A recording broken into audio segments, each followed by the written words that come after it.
It's the third day of the 19th annual Motor City Tattoo Expo in the GM Renaissance Center in downtown Detroit.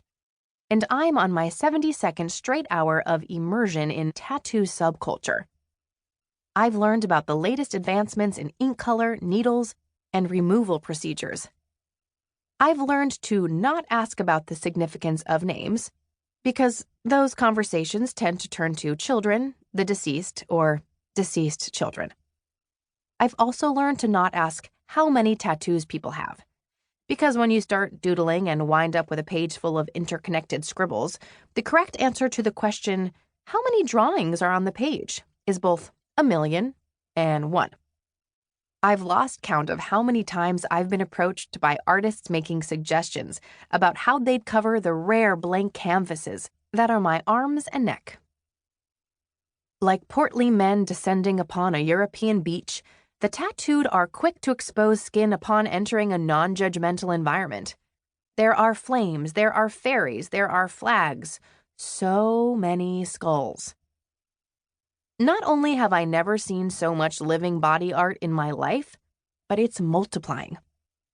Most of the booths have been rented by tattoo artists.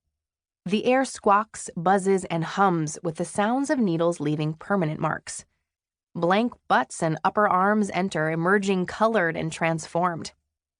The freshly inked walk around, some with their body parts wrapped in saran wrap to stop the bleeding, but most holding up paper towels or cloths, as though having recently returned from the front line. But I am not here for the tattoos. I'm here for the competition. It's the third day, so the biggest contest most worthy of analysis has finally arrived. Best in Show. There are 3 judges, 2 men and a woman, Sherry, who smiles when asked her age. 22, she purrs in her Sweetwater, Texas drawl, and I've been tattooing for 30 years. She has long strawberry blonde hair, and in an alternate universe would make a great school librarian, but in this universe has a sleeveless pink button-down shirt, revealing full sleeves on each arm. All the judges have a few decades' worth of expertise, allowing them to excel at recognizing patterns and detecting details invisible to others. Knowing how the sausage is made allows them to spot cured meats made with an objectively trickier technique, whereas others would merely smile and say, tasty. I've talked my way on stage to see the judging in action, and seeing the tattoos from here is to appreciate the detailing, the shading, the colors, and the placement on a new level. I'm so close to countless blood-stained wet naps used to blot new tattoos that I have to actively suppress the idea of running out for a hepatitis shot. After the last contestant leaves, the judges confer with one another before calling back 3 final contenders. A middle-aged man named Jay with a thigh tattoo of a blue and green face that merited pointing and oohing and awing.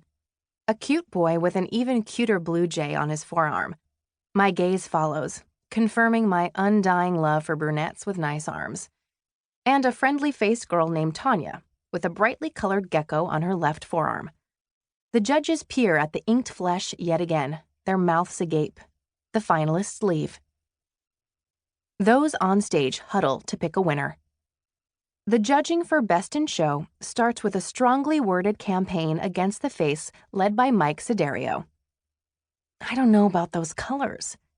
They agree that the texture was amazing, those details, those lines, but they also agree that the colors were flat. Perhaps both the artist and the owner of the thigh wanted it that way, but the judges are the experts, and the experts are pronouncing it flat. The face is out. Jay will be devastated.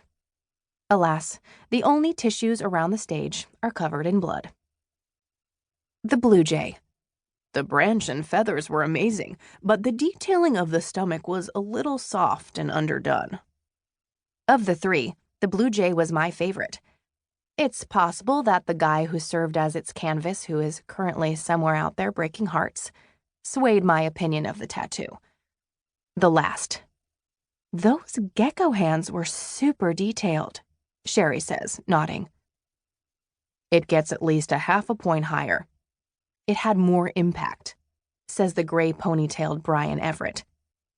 Note: Everett had no scorecard and was not an actual judge, but just some dude sitting on stage.